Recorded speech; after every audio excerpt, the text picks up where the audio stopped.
Well, I feel like I've said it all over the last 10 hours, but it's like the last bullet in the barrel. Good evening, everybody. My name is Simon Clark. I'm a very grateful recovered alcoholic. And I'm grateful to be alive and sober and at a sacred place called Alcoholics Anonymous. First of all, I'd like to thank very much the convention committee for inviting me here to carry this message. I'd like to thank everybody that put the conference together. A very big thank you to Caroline. She's been awesome to share the podium with for the last 10 days.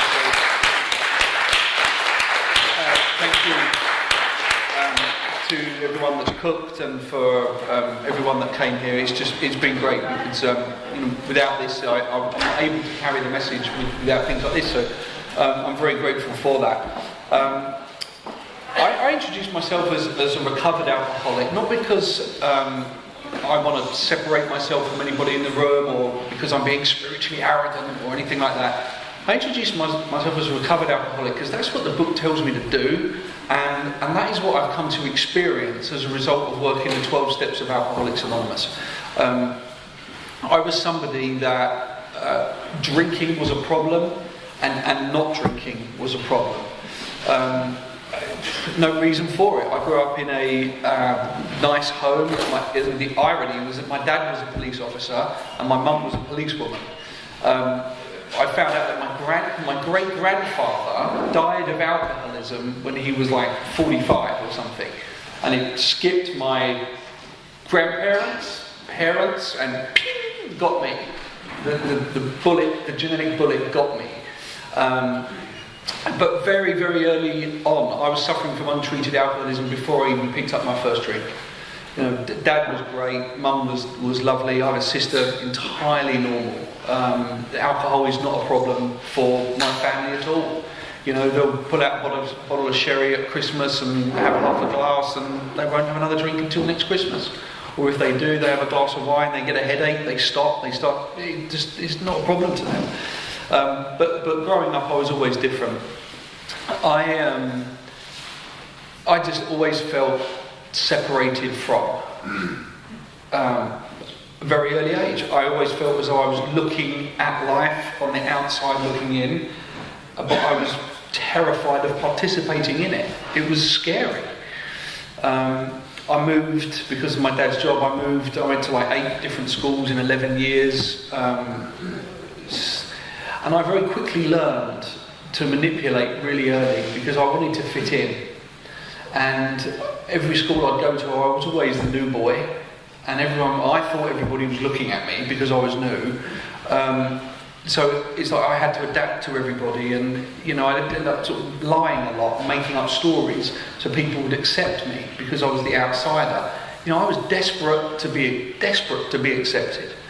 Desperate. And then we'd move again and I would go to another school and I'd turn up in sneakers and a rucksack into this school and everybody had caps and briefcases on. I'm like, oh shit, okay, well, this isn't going to work in here, so I'll go out and buy a cap and a briefcase. And here I am, I fit in, and I'd try and fit into that. Inside, I just felt incredibly lonely, incredibly afraid. I never felt quite good enough. I never thought, Caroline said it earlier, I wanted to feel how you looked, how I thought you looked. And I thought, you all look like you got it made. You can talk to girls, you're great at sports, you dress well. And I'm kind of sort of sitting there looking at everyone going, oh my God, how am I going to pull this off? I feel like crap inside. And then my first drink, I remember it like it was yesterday still. And I was in my friends, we were bunking off of school, and we were in his kitchen, and underneath his kitchen cabinet, his father had Lowenbrau beer, the German beer, Lowenbrau, and then they had Holsten Pils, and then he had a bottle of gin, then he had a bottle of peach schnapps, and then he had a bottle of whiskey, and we thought it'd be a great idea to mix them all together into one glass and drink it. And so we put it all together, and my friend gets the glass and he goes, ugh. He was like, that is disgusting. And he puts it down and I go, let me try it. I went,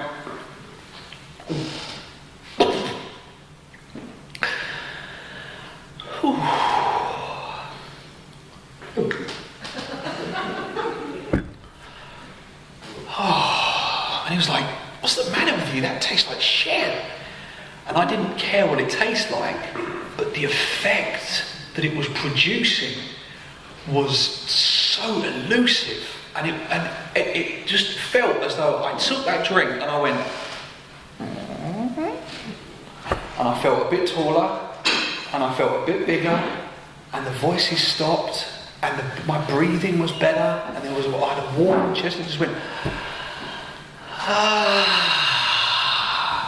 that was so good, I'm going to have another one. And he was like, you're crazy, it tastes like shit. And I didn't care what it tasted like, excuse my language, I didn't care what it tasted like, but I drank because of the effect produced by it. And we went out after that. I mean, I ended up drinking the whole lot. I was very ill. We went out and I just felt alcohol changed me. Alcohol changed the way I thought. It changed the way I felt. It changed everything about how I thought I was perceived, how I perceived other people. I mean, and it stopped this internal awkwardness, this goofy, awkward, frightened kid, and it just fixed all of that. And I was like, oh, this is great, I'm going to do this again. And I got home and my father was like, open your mouth, and he was like, breathe, and I'm like, ah. He was like, get up to your room. And I went up to the room and I was drunk, fell asleep, woke up, a bit of a hangover, and the next morning I thought, I can't wait to do that again. And I started to seek out people that were drinking, and I couldn't wait to drink again. I'd obviously hung over from that, and I started to feel worse. And then all of a sudden, it was like the voices were coming back. I was terrified of girls at school. Terrified. I was relief when I went to an all-boys school. Absolute relief. You know, and I wanted to stay there, but I got taken out of that and moved back to another boys and girls school. It's terrified. But I'd found a solution that worked, and I knew that when I drink, I can talk to girls, and I can ask them out, and I can feel confident, and I fit in, and it worked. It was a real solution to my ills. And I went to a bunch of schools. I'd sought out people that were drinking a lot, and we did some other stuff along the way. But it became clear after a couple of years that friends of mine, as we got older, they could drink quite a bit, stop when the evening came, go home and get on with their lives. If they were playing football the next morning, they could stop because of playing football. If they had a family event, we'd be out drinking, they would quit at 10:30, and where are you going? Well, we're going home now because it's Mother's Day tomorrow. Right. Or we're going home because tomorrow we're going skiing or something. I'm like, why would you want to do all of that? That's getting in the way of the drinking. But and they could drink, stop. I couldn't. And I knew, I sensed very early on that they're different to me. I'd always felt different, but they drank different. They would drink slower. I would take a drink and I'd drink it fast. And I'd get the sense of ease and comfort. And then I'd order another one. And then it got so ridiculous, queuing up at the bar, I'd order 3. Bring back 3. Because when the craving sets in, I don't know whether you noticed, but the drinking intensifies as the craving intensifies. The drinking intensifies to satisfy the craving, but the craving intensifies. So I'm having to drink faster with the delusion of trying to satisfy the craving, but the craving is intensifying. So I'm drinking faster and faster and more and more.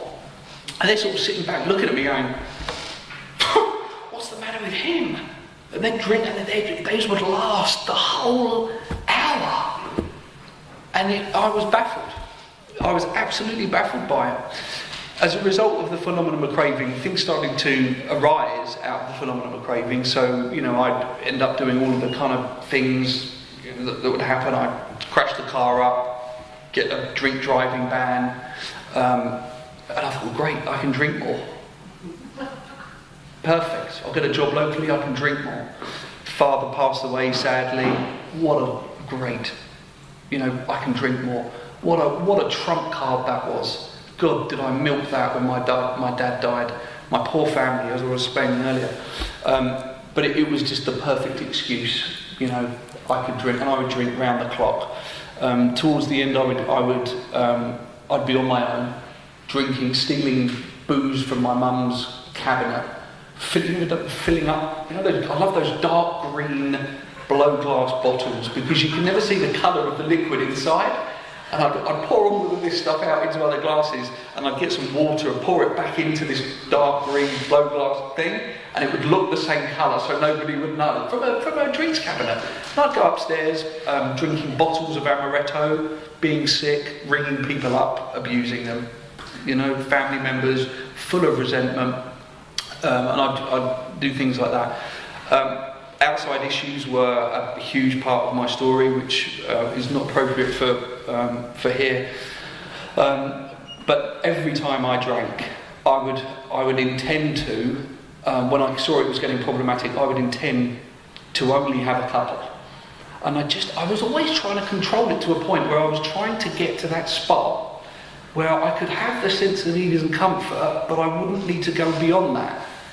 Just to get to that spot where the voices stop and the fear goes and I can breathe properly and I just feel okay. I just want to get there and I just want to stay there, but I can't do that. And the persistence of that illusion that I could control and enjoy my drinking was on me from the beginning. But I tried to control my drinking a lot with outside issues, and it became very problematic. I would lose jobs, I would lose friends, and towards the end, what was working stopped working. And I was about 18 at the time, and just people didn't want to hang out with me. I would always work hard. I got a job in the City of London. The prime motive of that was because I heard that if you work in London and not in the suburbs, everybody drinks in the city in London. All the stockbrokers and the money men, they were in the bars drinking. I thought that would be great. Well, wonderful. I could make more money and drink.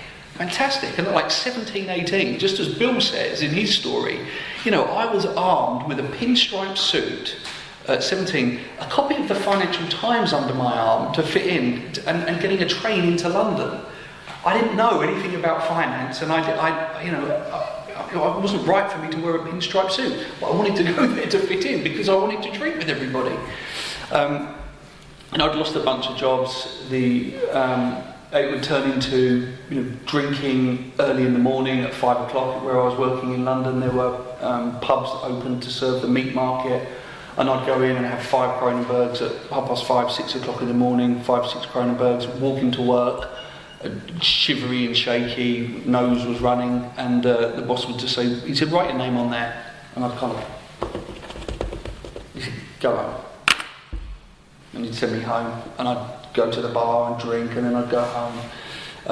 Everybody in my family knew I should stop, and I couldn't understand why. My aunt and uncle were over from America, and my mum wouldn't want to leave me at home. I was 18, and she wouldn't want to leave me at home to go on holiday, so she sent me to my aunt and uncle's in Buckinghamshire, and I went there and I caused havoc.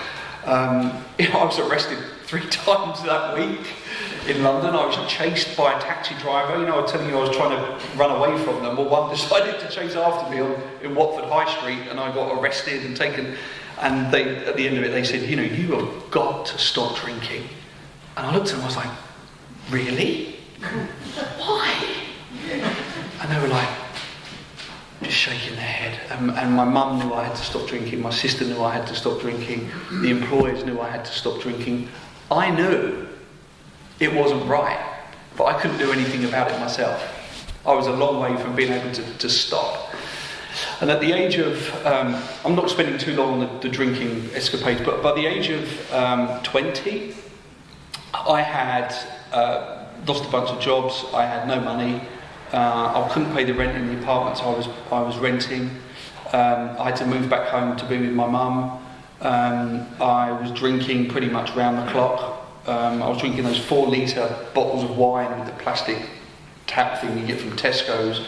I was just sitting at home. What used to be a party and be really hip, slick and cool ended up me being 20 years of age, sucking red wine out of a 4-litre box of wine from the garage. And I was harming my mum at the time, I was harming my sister. And I could see I was causing a lot of pain to them. I could see that they could see what was going on, but I was causing a lot of pain to them, but I couldn't do anything about it myself. I had to drink. I couldn't control it anymore, and I just thought, to heck with it. You know, I was just drink round the clock.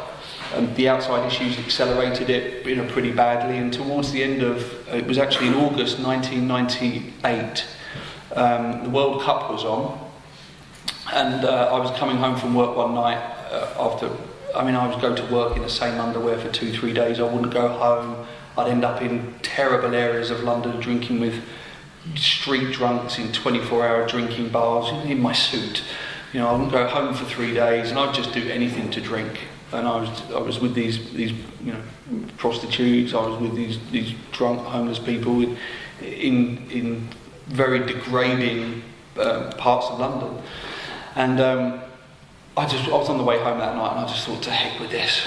You know, when you get sick and tired of trying to control it, and you get tired of trying to stop, and tired of trying to not start again, and meaning I wanted to stop, and promising that I'm going to stop, but just tired that I keep restarting and I can't do anything about it.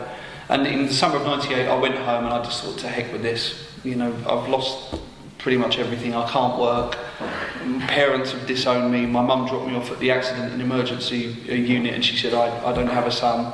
Sister disowned me. And none of that would stop me drinking. And I went home that night, and I sat in my room. I was drunk. I went to work. I would drink all day, and I wrote some notes apologising to my mum, to my dad, who already passed on, to my sister. And I had 2 bottles of nasty Ukrainian vodka in my bedside cabinet.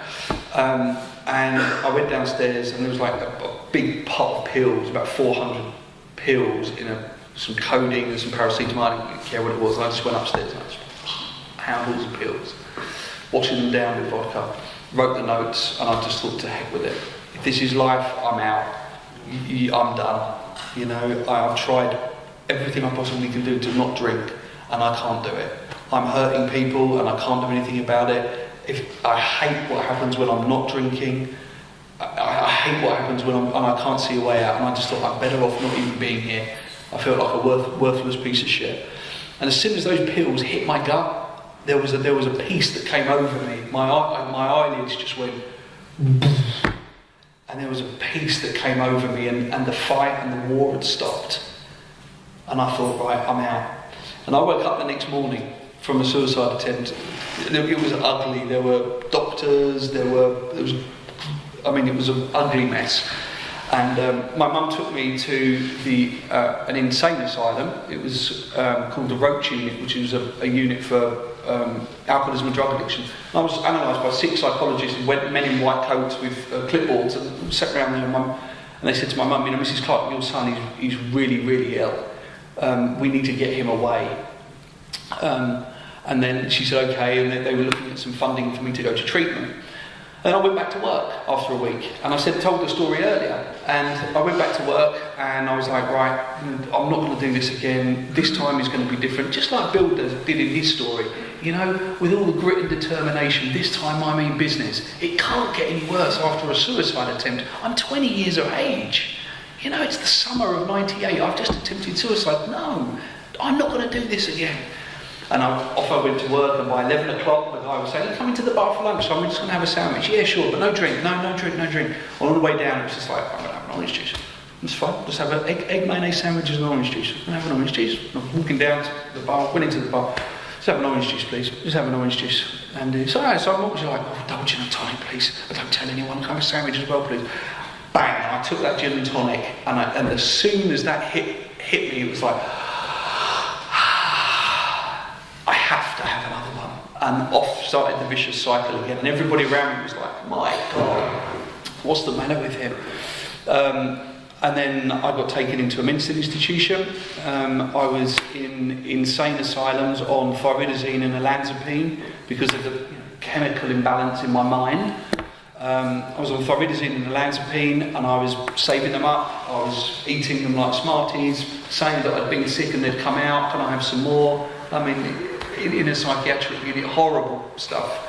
The arrogance of alcoholism, even when drinking, and the arrogance of the ego was even there then. I was in the psychiatric unit, looking down on the world, judging the other patients, all on Ligactil, shuffling along in their slippers, and I'm sitting there going, I thought I was much better than these people.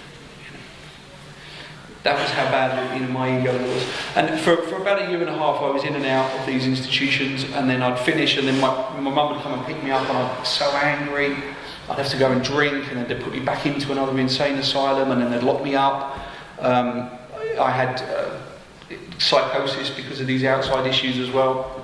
And then they took me into a treatment centre. They said, we've got funding secured, we're going to take you to treatment. And I thought, great, this will be fine. You're going in for 7 months. 2 months primary care, 5 months extended.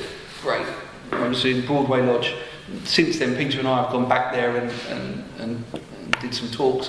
But I went to Broadway Lodge for 7 months. I learned everything those people could teach. I watched videos, I had counselling, I had therapy, I had double group therapy, just everything. And I discovered some interesting stuff, but what didn't happen in a treatment facility was I couldn't work the 12 steps as they're outlined in the book.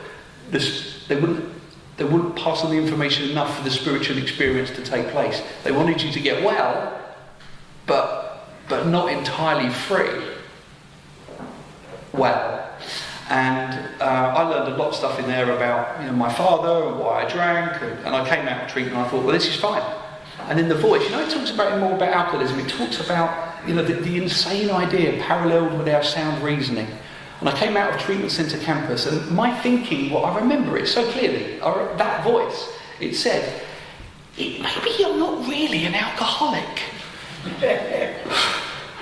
Suicide attempt, incarcerated in insane asylums, psychosis, alcohol destruction, and my voice, and I was like, yeah, maybe you're right. Maybe I've just had it rough. I'm just too young. This is just I read about these types of stories in the papers. They go to rehab, they're fine. I thought, people just had it rough. Within 40 days I was drunk. Again. And everybody around me was looking at me just going, what is the matter with him? He's going to die. We don't know what to do with him. And then I was asked to go to Alcoholics Anonymous, and I went to Alcoholics Anonymous, and my experience in Alcoholics Anonymous was different to other people's experience of Alcoholics Anonymous. I wish I could sit here and say I came to Alcoholics Anonymous and I got struck sober and I got a sponsor and I worked the steps and I never looked back since. It wasn't my experience. I came to Alcoholics Anonymous as a 21-year-old kid, and I didn't hear for the first 5 years the information contained in the Big Book. It may have been said, but I didn't hear it. I went to groups, and it was the focus back in the late 90s was all about the meetings. It was all about the fellowship. How do you know when you've been to enough meetings? Because you go to one more than you think you need, and just have you had a drink today? No. Well, then you're a winner. Nah. I'm not stupid. I'm 30,000 euros in debt. My girlfriend has gone. I can't afford the rent I'm in. I'm just on my way to live in a shed at the bottom of my boss's garden. That's a winner. Now, excuse me, I may be alcoholic, but I'm not stupid. That's not a winner. And I was leaving the meeting going, there's something not right about that.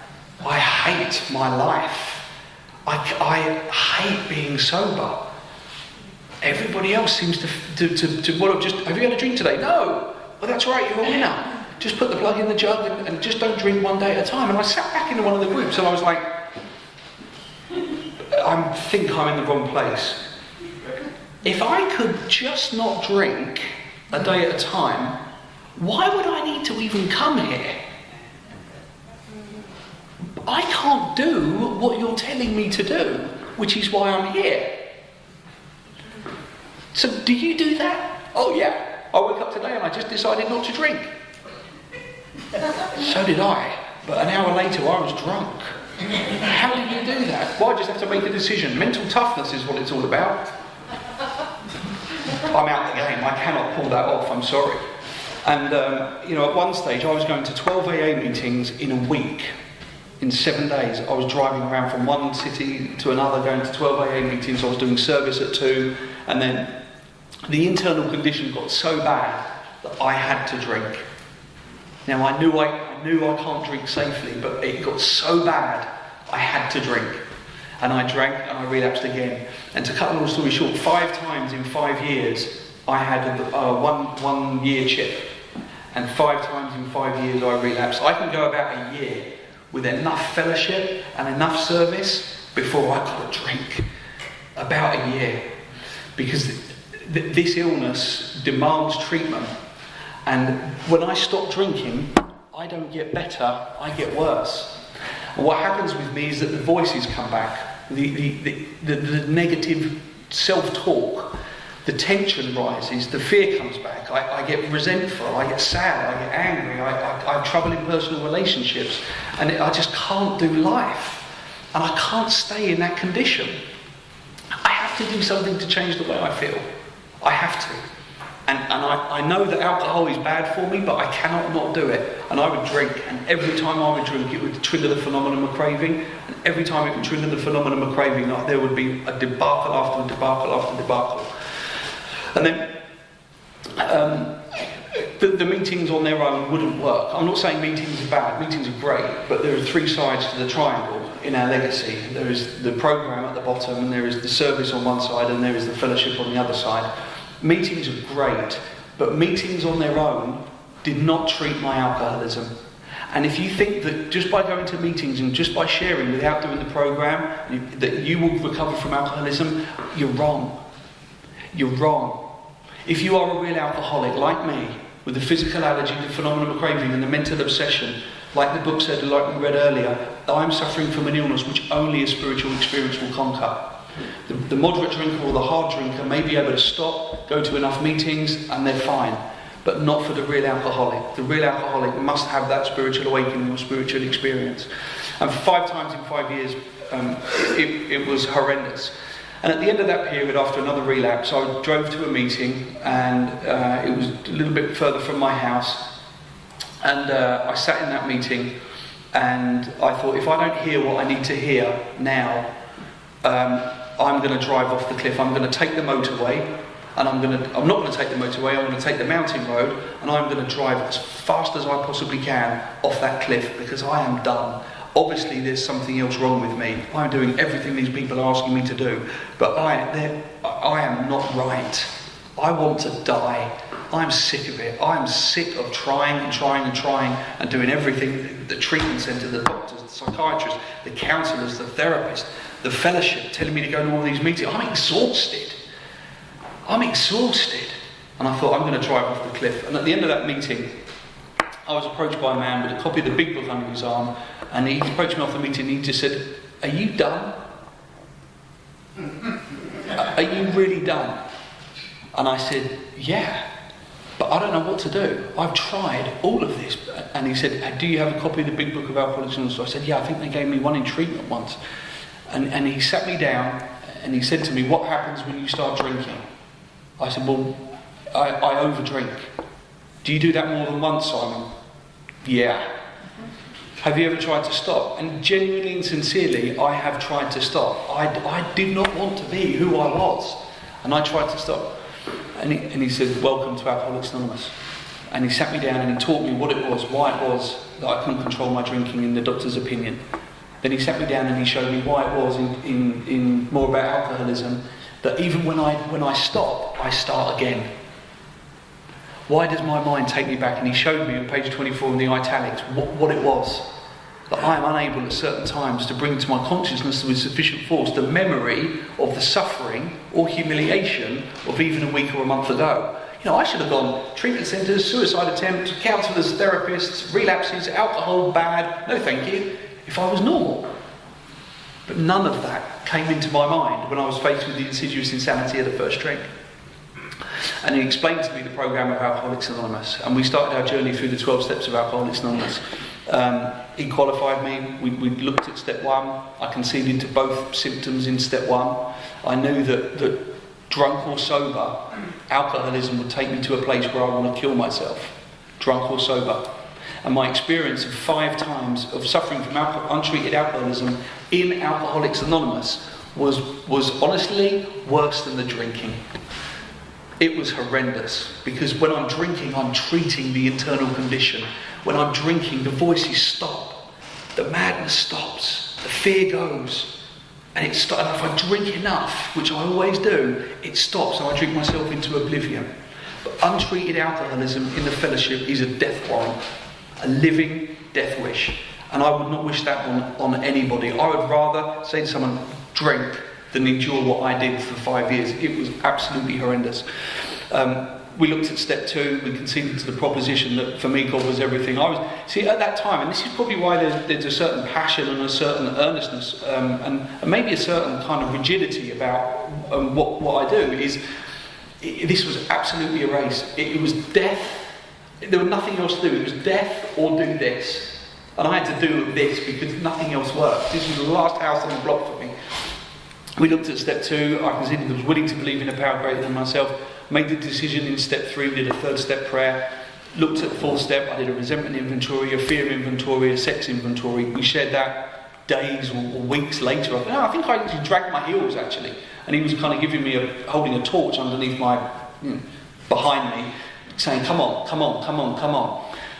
Finished that 4th step, did a 5th step, and my experience, after that 5th step, I went back to this little place I was renting. I woke up after that 5th step, and for the first time, the experience of God was taking place. I woke up that morning, and there was silence in between my ears for the first time in my adult life. I woke up, and there was that between my ears. For the first time in my adult life, and this was raging with voices, and there was absolute peace in between my ears for the first time in my life. And I woke up and I got up and I thought, ooh. And I used to wake up, I don't know about you, I used to wake up, the first waking thought was the fear. You know that fear? And that was the fear. I used to go, and I drink and it goes, and I woke up and there wasn't that fear. And I was like, this is different.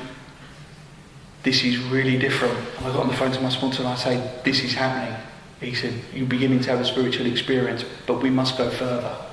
Did 6 and 7, I had a long list of amends and I was out making amends. And I can tell you guys, the momentum and the power, as I do amends, and it comes down to the alignment of my will with God's will, and thy will, not mine, be done, and bearing witness to my power to those I would help, actually doesn't necessarily refer to alcoholics. I'm helping others by going back and making amends.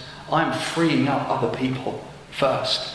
And the alignment of that will, the power flows when I'm doing his work.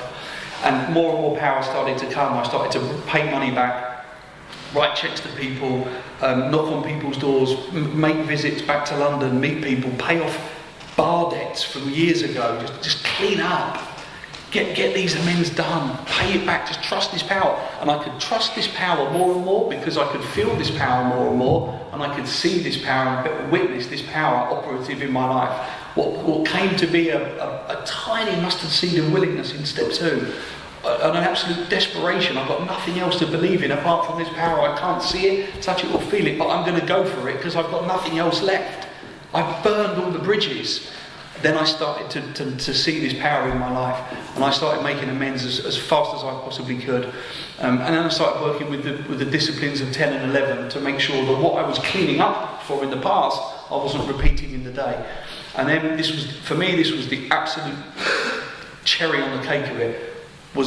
It was insisted that I start working with other people very, very quickly, and we got active really quickly in sponsorship. I was going back into the fellowship that I was sick in, going back well, and I was sharing the good news.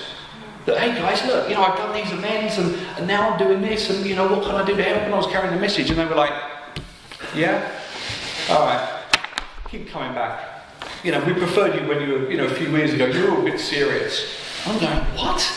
In a fellowship, you're meant to get well in. When people you're meant to be happy that people are getting well. They were annoyed that I was getting well. They wanted to see me sick. And I could see it. And then the penny dropped. I'm like, this is different. We're not all on the same page here. You want me sick because you're still sick. You don't want me well because it disturbs you. And then I saw it, and we set up our own group, and then we started working with others. And at the beginning, this is what we were saying earlier, at the beginning, I was 24 at the time when I first got sober. All I had was not this book, the other one is completely destroyed, but this other book. And we were out knocking on doors, we were out up at detoxes. I was going into different fellowship, trying to pull people out and try and carry the message. I wanted to share with everybody what I'd found, because I went from serious suffering to surrender literally overnight as a result of what was in here, and everything that was in here for me came true. I did this, I got that. I did this, I got that. And I started to change. And I started working with other men, and I started carrying this message. And I tell you, my life has changed beyond belief. I do not stop doing this. And what I did in year one of sobriety, I'd still do today. Alcoholics Anonymous, the orthodox, big book of Alcoholics Anonymous, good sponsorship, and God as I understand him, has enabled me to recover from alcoholism. I no longer suffer from, I'm a different man. I no longer think the same, I no longer feel the same, I no longer make the same mistakes. I've gone from being totally in debt to being solvent. I've gone from being a miserable employee to a business owner. I've gone from being probably one of the selfish people, taking from everybody I met, to having a simple job of trying to carry this message to the alcoholic who still suffers.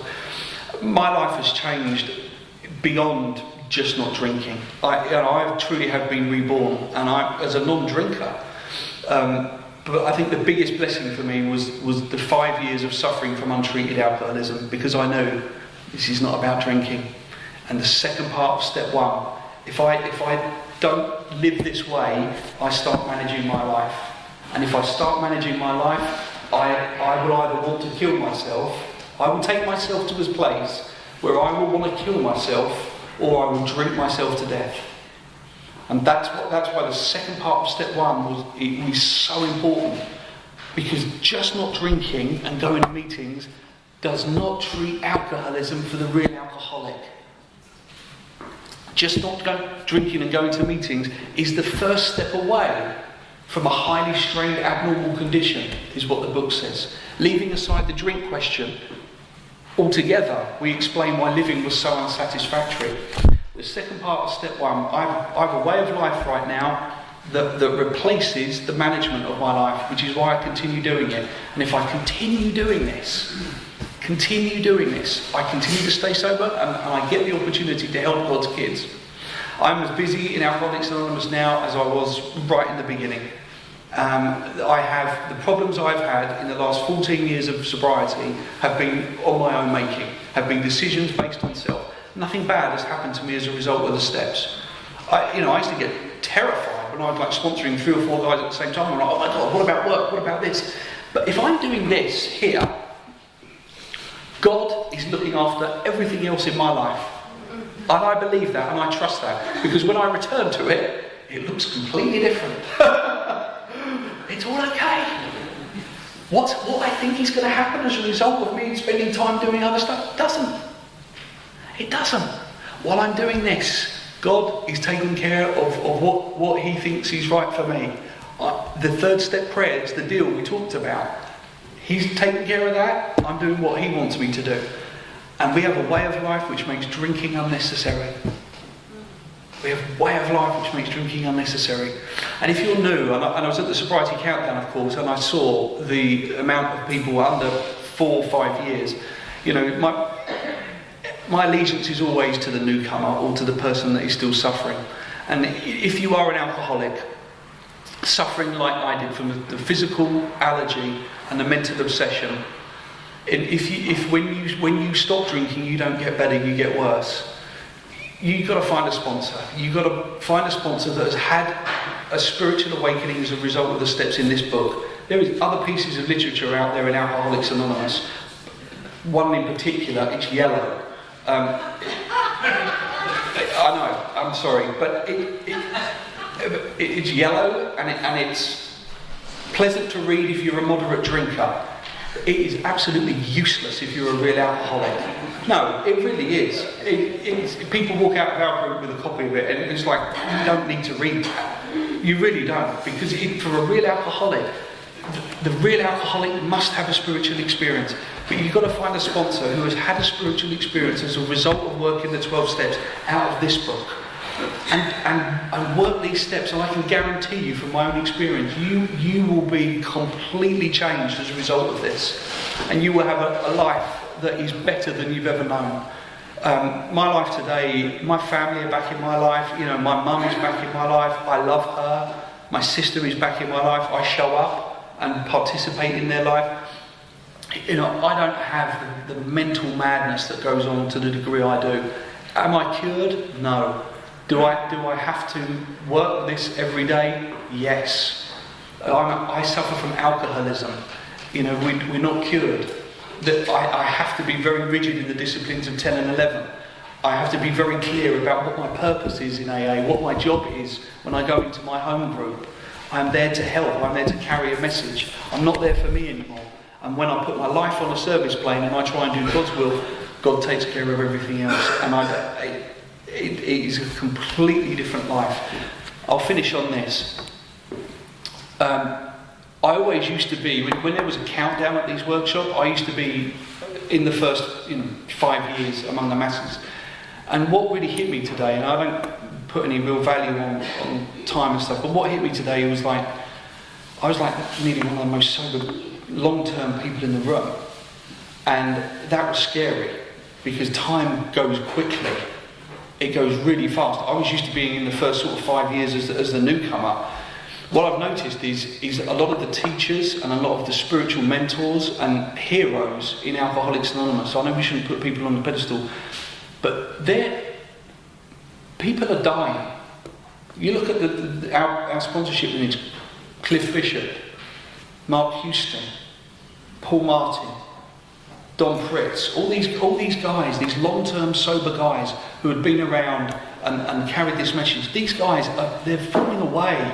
They're getting older. They're sadly passing us on. I have a responsibility. I have a responsibility to continue the legacy of Big Book of Alcoholics Anonymous, because those people aren't going to be around forever. But it's us. It's the new folks. It's the people that are around and they're still carrying the message. We're the next generation, and we should do them honour and respect for passing this on the way they did to us. The responsibility is for us to pass it on and be there for the new people that come in, because it's no good to keep passing the buck. Oh, they'll do it. He'll do it. Oh, they'll talk. They'll do this, they'll clean up. Oh yeah, these guys have been around for years. But they don't stay around for years. And who's going to be there? There's going to be a big vacuum of experience in Alcoholics Anonymous. I feel a sense of responsibility to tell the truth, to carry this message, to continue protecting the integrity of what's written in this book. Because we're few and far between. Big book groups in Alcoholics Anonymous are small. Mainstream, middle of the road fellowship, where you can talk about anything you want to, is at large, alive and well. But Big Book of Alcoholics Anonymous is small, and has been small since I ever got sober. We're a minority, but we're a fellowship within the fellowship, and we need each other. But we also need to take responsibility and turn around and continue passing the undiluted, uncandy-coated, unapologetically about God and the 12 steps message out of the Big Book to the newcomer. And we have to do that daily. We've got to stand by the door and continue passing this on, because the other generation, they're moving on. They're going someplace else. And the responsibility is mine, and the responsibility is ours. And I've recovered from alcoholism as a result of this, and I have a responsibility to protect the integrity of this and to continue carrying this message. And I am so grateful to everybody in this room, and to the newcomer. You've got to get yourself a sponsor and work these 12 steps, and you've got to stay. You've got to stay, because you can recover. You can recover from alcoholism, and don't let anybody tell you any different. Anybody tells you any different, you want to cross-reference information in this book, and come see the guys in this group here. Take emails, take numbers, let's stay in touch. And I'm very, very grateful to everybody in this room for God, for the most life-changing sponsorship that I could have ever have had, and for the 12 steps of Alcoholics Anonymous, and to all of you, thank you very much.